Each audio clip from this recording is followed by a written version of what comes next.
Have you wondered about using a community to further grow and scale your coaching business? Are you not sure what you should do with it, how to get started, or even how to properly leverage it? Well, then today's episode is for you. I'm your host of More Conversations, Clients, and Cash, Kimberly Weitkamp. And today we are talking with Marc Mawhinney. He is a lifelong entrepreneur who helps coaches get more clients without paid advertising. He achieves this with his coaching programs, the popular Natural Born Coaches podcast, his Facebook group, The Coaching Jungle, and his exclusive print newspaper, Secret Coach Club. He's been a speaker at events like Social Media Marketing World, Entrepreneur City Live, and the TP3X conference. He loves working with coaches and helping them build their businesses. And I am so excited to welcome Marc today to the show. Marc, thanks for being here. Hey, Kimberly, thanks for having me.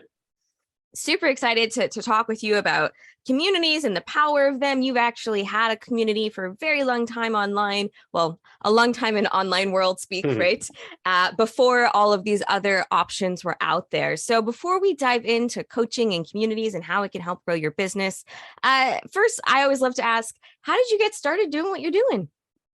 So I guess first I'll say what I'm doing. My whole business is helping coaches get more clients organically without paid ads. And I've been doing that since 2014. So coming up on 9 years now, which is hard to believe. It feels like 5. But to make a really fly. It does. To make a really long story short, my background's in real estate. I spent about a decade in real estate, and I built up a large real estate company with sister companies as well in my neck of the woods. And then everything came crashing down, which was a jolt because for 10 years I had hockey stick growth, to use a Canadian term. It was just grow, and never had any serious stumbles. And then everything came crashing down. So after a decade of that of success, and then all of a sudden there's a couple of years where everything I touched turned to crap. And I just thought, geez, what's going on here? And that's how I got introduced to coaching. I hired several coaches and had some mentors who helped me get back on my feet. So when I was ready to get back into business in 2014, I thought, wow, this is a great business to be in, because I had a front row seat to see what coaching could do. Absolutely. And, I love hearing these stories because there's no one right way to become a coach or to become an entrepreneur. And so many people, they've got that background in something else. And then suddenly they're like, yeah, it's not for me anymore. Or it was taken away from them, not by their choice, right? The real estate crash, all of that good stuff. And, there's so much to be had in that quick story, right? 9 years, which is an amazing amount of time to be running a coaching community like what you have. I love that focus on organic versus paid ads. And, there's no one right way to do it, which is why I love getting such a variety of people on to talk about their journey and how they did it. So tell me a little bit about how you help them do this organically, why organic versus paid. I mean, but so many people claim that ads are the way to go. So why focus on organic?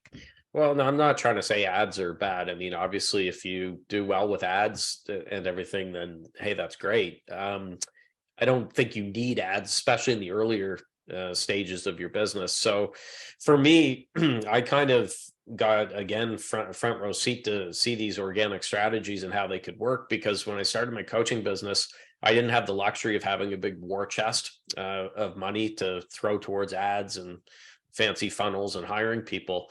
So I had to roll up my sleeves and basically do the work myself. And at the time I thought that was a negative, because I thought, oh, geez, if I only had the resources I had in my real estate days, because I was dumping a ton of money into marketing back in real estate, this would be so much easier. And oh, this sucks.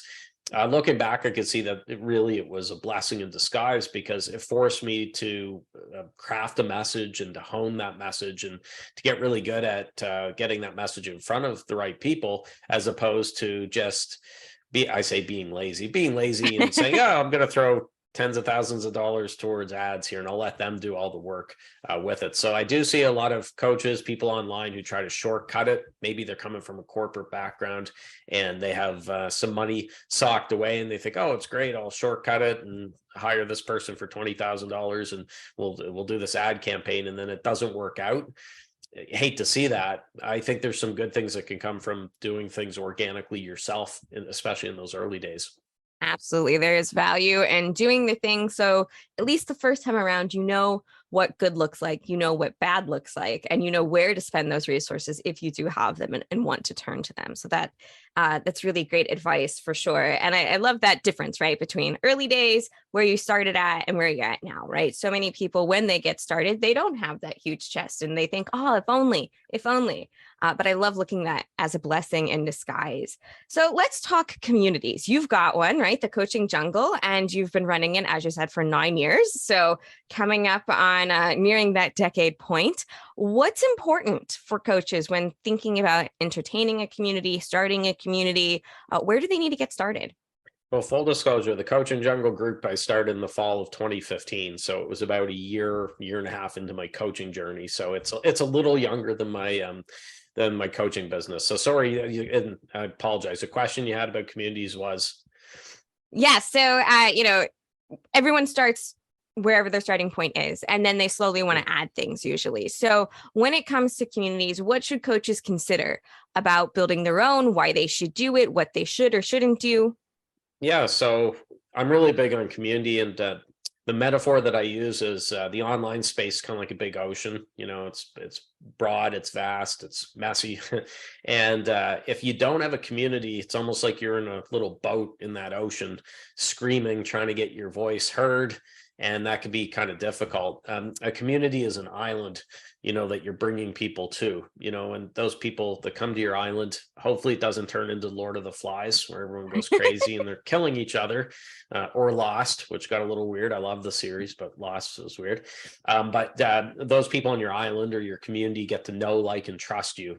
And then they see what you can offer them and how you can help them. And they hopefully become clients and customers. So that's where community's important, is a place where you can bring people to. And community isn't just Facebook groups. If your people aren't on Facebook, then it doesn't really make sense to have a Facebook group. I have clients who don't like Facebook. They have their communities elsewhere, like Mighty Networks. One of my clients is big on. Email lists are really a community. It doesn't seem like it, but I'm a big proponent of building community that way as well. So you got to see where your people are and then bring them closer to you just to get your message through to them. Absolutely. And I am going to second the idea that your email list is a community. If you think of your email list as a community, as a group of people who said, yes, man, I want to be in your world. I want to hear from you. I want to get to know you. I want to learn more about you. Then it becomes so much easier to do those activities like sending a weekly email because it's your community who wants to hear from you. And I love the part where you mentioned, it's where your people are. I think this is something a lot of us gloss over or don't think about when it comes to marketing and growing our businesses. It's, well, so-and-so told me that I should be on this platform, so that's what I'm going to focus on, right? So talk a little bit about, if we can, why it's so important to know where your people are and really decide if that's where your people actually are at. Do a little research before putting all of your eggs in one basket. Yeah, there's so many different choices and places that you could be online that if you tried to do all of them, then you wouldn't do any of them really well. So an example is back in early 2021, everyone was telling me I have to be on Clubhouse. It wasn't just like, oh, you should be on Clubhouse. It was, no, if you want a successful business, you want to survive in this, you have to be on Clubhouse. I tried Clubhouse and I wasn't a fan of Clubhouse, to each their own. For me, I just didn't see like the massive amount of times people were spending sitting on this this app and everything. And I think that now you see that Clubhouse seems to be dying, or at least it's not a big deal anymore with it. But I stayed away from it. I tried it, didn't like it. And one of the big things when you're building a community, which I think is important, is you have to make sure that you like doing whatever it is. So Facebook groups, I like Facebook. I can get around the platform well, and it's where my people are, so it makes sense for me. But if you don't like where your community is, like how that message being delivered, you're not going to consistently show up every day. For example, if I had something like Clubhouse, if I had to do things on Clubhouse, I'd be like, oh God, I don't feel like going to Clubhouse today or whatever. And I just wouldn't be consistently doing it. And then that would affect the results that were coming from it. So anything you do with your business, the main criteria that I see is, first, you have to like what you're doing. Again, you're not going to be consistent doing it if you don't like it. And then the other thing is, it has to work. So it could be your favorite activity in the world, but if you're not getting results from it, then that doesn't make sense to be investing a ton of time into it. Absolutely. And you said something that I hear again and again, and I say again and again, but it always bears repeating, which is you need to be consistent with your marketing, right? You need to be consistent with whatever activity it is you're doing. And the likelihood you're suddenly going to become consistent on something you're not already doing is very low. Anytime I hear someone say, yeah, I'm going to start doing reels on Instagram, I just opened an account. And I say, okay, are you used to being on camera? Are you used to playing with graphics? Do you enjoy that? Same idea with Instagram itself, right? If you're not a person who wants to take selfies every day or wants to create an image every day, then you're not going to be consistent because that's how the platform operates. So it's a balance, right? Between where your people are, the activities you enjoy, and what you can do consistently. Exactly. Yep. Good point. Absolutely. And so let's talk a little bit. We talked about where to go. Where should you build this community? But we also talked about how a community may not be what it looks like. So you mentioned email, right? An email list you view as a community. So what makes a great community, both for the owner and for the people inside of it? Well, I mean, there's a couple things. First off, you have to make sure that the right people are getting into the community. So I see a mistake happens a lot with Facebook groups, but I'm sure it's applicable with other communities where people try to be too broad. It's not clearly defined who this is for. So with my Facebook group, it's called the Coaching Jungle. It's clear that it's not a group for dentists, accountants, unless they're interested in coaching. Maybe they're thinking of starting up a coaching business on the side or something. But it's not a broad general, hey, every entrepreneur come in here. And I find that especially now in 2023 versus 2015, when I started it, it's become even more important to make sure that you're clearly defined, have a clearly defined focus who that group is for. So that would be the first thing, is don't try to be too broad and too general. That's probably going to hurt your efforts if you're casting too wide of a net. The other thing is you want to make sure that you are a dictator when it comes to enforcing rules in your community, which a lot of people aren't. They don't want people to hate them, and they want to be like, they're people pleasers. I get it. But with my group, we have clearly defined rules. They're out there, they can be seen, and we don't mess around. So people can make honest mistakes. Maybe they don't read the rules, or they forget about one. They're in other groups, so they may just have forgotten about it. But we will delete that post that's on the wall that breaks a rule. You can check off which rule it broke. We'll give them a first strike, usually set them on post approval, which goes for 30 days on Facebook. And if they do it a second time, where they try to put a poster that breaks a rule, they didn't get the hint the first time, then we'll usually boot them. Unless someone's really egregious with their first rule break. If someone goes live in the group right away, that's a big no-no. If someone's posting weird stuff, I don't even want to say, we don't want to get it flagged as being R-rated here or whatever, but you know what it is. If somebody comes in, they're just posting weird stuff and trolling, then yeah, we'll boot them right away. I won't give them the benefit of the doubt. Absolutely. And that, I think, is a key part, right? Is having rules to begin with. What do you want your people to get from your community? What do you want the interaction in your community to look like? Kind of setting up those expectations both for yourself and for people who join at the beginning, so you know and can have procedures and processes in place about how to grow and how to interact, right? So many of us are like, I just want people to come in and hang out. And then we're upset when they start doing things like only promoting their own stuff and never actually giving information and value to the group, right? So having those expectations in place at the beginning is really key. It is, yeah. And don't be afraid to sell to your community. So that's one thing I'll mention. I know group owners that they kind of do it the wrong way. They set up these strict rules and stuff, but then they feel like they have to abide to those rules. They can't promote on the wall and all this. I'm like, wow, it's your group. You're spending hundreds of hours a year on this. That should be one of the perks for putting out a free community with it. So I've had the odd person, not many, for my group's got over 24,000 people in it. But I have had a few people being smart asses saying, well, gee, Mark, you just broke rule number 1 from this or that. I'm like, yeah, it's my group. I've spent many thousands of hours on it over the years. If you want to do the same, you could start your own group and do that. But that's a trade-off. You're getting a free community, lots of valuable advice, connections, a good place to be in to build your business. yeah, I'm going to promote my products and services sometimes because I'm in business. I'm in business to make a profit. If I don't make a profit, I can't stay in business. So sorry, not sorry. Absolutely. And, if you can't make a profit, then you also can't be spending the time to keep the community as great as it has been, right? So many of us are like, well, I'm afraid to ask for money. I've heard this in some way, shape, or form every time when it comes to email. That's one of the things I focus a lot on. And people are like, well, I don't want to bother my people. I don't want to email them too often. I'm worried I'm going to turn people away. And I always explain, that's a blessing. If somebody unsubscribes from any email you send, it means that they weren't the right fit. But if all you have is a group of people who are going to be offended when you make them an offer, then clearly you are building the wrong type of community, because that's one of the purposes of it, usually, I would think. Well, I do daily emails and I make an offer in every email. So you're preaching to the choir. I'm very big on that.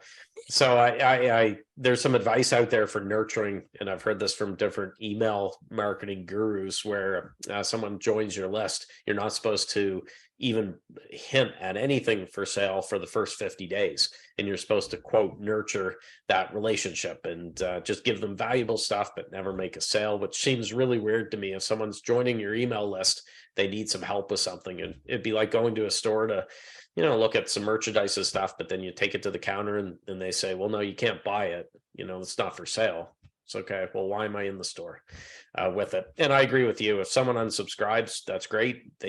My message didn't resonate with them. They're probably not my ideal client. Best to move on. Absolutely. So you said something earlier when you were talking about, being able to make an offer to your community, which was you spend hundreds of hours a year on it. Do you think that's an accurate amount of time of the investment you've put in? That's ballparking it. So I've made an effort not to spend too much time in the group, because I feel like it could be very easy to spend 6 hours a day in there doing different things. But yeah, I'm probably in there for an hour a day or so. And if you work that out, maybe it's less. In some cases, I'm in and out. But yeah, that would be a couple hundred hours. And then the group's been running now for 7.5 years as well. So right there, that's how I get a couple thousand estimated hours with it. You don't want to set up a community and then only show up once a week. I've heard some people saying, oh, you put up one good post a week and that's all you should need. And if you're not taking or participating in your group and being active in there, then why should anyone else be active with it? So I see a lot of groups that they're not quite dead, but they're not alive. They usually have somewhere like 100, maybe a couple hundred members, but there's not much going on in there. There's tumbleweeds. And that's usually why. It's because the group owner isn't consistently throwing wood on the fire to keep things going with consistent content creation and engagement strategies. Gotcha. So that's a really great rule of thumb for people to know about what kind of commitment it is to start and grow a community, right? Because I would assume at the beginning, you need to be in there more probably than an hour a day when you're first getting things set up. And, that includes activities like, as you said, posting, commenting, engaging, also accepting or declining new members, setting up the rules, setting everything up for yourself so that you can be successful in the future. So what are some of those things that you would be doing in the initial setup versus like what we would call maybe maintenance mode, which is your hour a day? Well, initially there's a name choosing. That shouldn't take 6 months. So while a name's important, don't use that as an excuse to hold off opening the group. You should be able to pick a good name in a day or two, I would think, with it. So there's the name. With my group, if anyone wants to check it out, it's thecoachingjungle.com. We'll take you there. Obviously, it's got a jungle theme, so the banner's got Tarzan Marc, cartoon Marc. I don't have to go to the gym to get 6-pack abs. I had a member of the group Photoshop my face onto Tarzan, and there I've got instant 6-pack abs. We're good. There you go. So there's that, and then there's a whole theme with the theme days and everything is all around the jungle. We do that kind of just to keep it fun and something that makes it stick out, but I would say when you're starting your group, don't be afraid to try different things, and don't be too corporate unless you have a corporate audience. But even then, I think it's good to inject some fun into it with the coaching world, and also I think all online business, there's a tendency to be too professional, because a lot of people are coming from professional industries, and they always were used to being that professional. And even with email writing, you see it too. It's very bland, it's safe, it's sanitized. And I think that people want a little bit more, something fun or a little more exciting. So Richard Nixon was talking about politics, but it applies for, I think, the online space too. He said the only thing worse than being wrong in politics is being boring. So don't be boring. Don't be boring, be memorable. Or, in the world of Hollywood, all press is good press. Yeah, exactly. If you're dull, if no one remembers who you are, then why would they come back? Because they don't even know what you do, right? So one of our last questions here then is, we talked about how much time you should spend in the group, the goals you should have for your group, remembering to be able to sell to your group. So how do you fill your group? What are some ways that you use to kind of grow in that side of your business, if you will? One really good way that I find people neglect is using your email list to grow the group.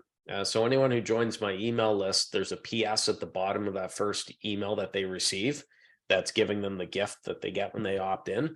And it says something like, PS, are you in my Facebook group, The Coaching Jungle? There's 24,000 great coaches in there. If not, check it out, and then gives a link. So right there, that's where I get a lot of people coming through. I also use the group to grow my email list, because when people join the group, there's a question there asking if they want to be on my email list to receive, this resource or whatever. So it's kind of a symbiotic relationship going around, or like an ecosystem, I guess.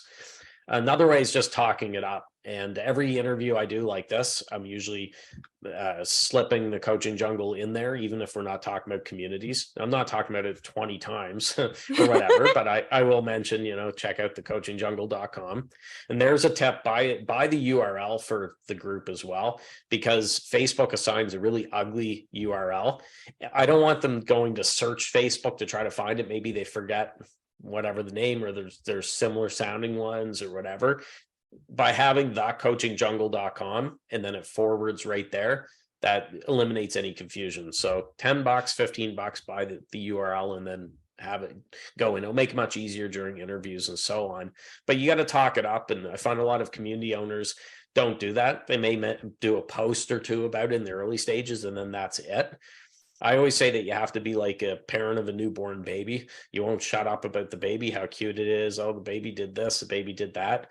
That community is your baby, and you have to keep talking about it. Now, even almost 8 years after my community launch, I'm still constantly talking about it. And that's how it's been able to grow, because you have to do that. So err on the side of talking too much about it versus talking too little about it. And I think that can be applied for anything when it comes to your coaching business, right? So many people I meet, they don't tell their friends and family about their work and what they're doing and who they're looking for and who they're working with. They're like, yeah, they're not interested, or I don't want to bore people, right? So many of us are kind of reluctant to talk about the thing that we do. And I tell people, Field of Dreams marketing does not work. If you build it, they won't come unless you tell them about it. No, exactly. And everyone's afraid they don't want to look like they're arrogant, or they're, being obnoxious. And I actually had a client once who wasn't posting much on social media and things. And I had to ask her on one of our calls, I'm like, I've noticed you haven't been keeping up with the schedule we set. And I dug into it a little bit because I was curious why. She's from Canada, had moved down to North Carolina, I believe. And she was still concerned about people who were in her, one of her high school classes are still on her Facebook. And she's afraid of how it would look, like, is this a real job? It's online. And will they be thinking, oh God, shut up and all this. And I'm like, well, when did you talk to them last? She goes, oh, well, we're connected on Facebook, but I haven't talked to them since way back high school or whatever. And I said, you're letting them dictate how aggressive you're being here, getting your message out there. And she's by no means alone. I think a lot of people feel like that. Another client who's currently living in Chicago, but's from Ireland, was going through the exact same thing. He's worried what his mates back home in Ireland would be thinking, even though he's been in Chicago for 30 some years. And you just can't let that hold back, because that's not going to pay the bills. So absolutely. And that's a great thing to close on is, not letting others hold back hold you back from reaching your business growth goals. So we've talked a lot about communities, how to get started, what to think about them, how to use them. What would be the one action step you'd recommend to people today?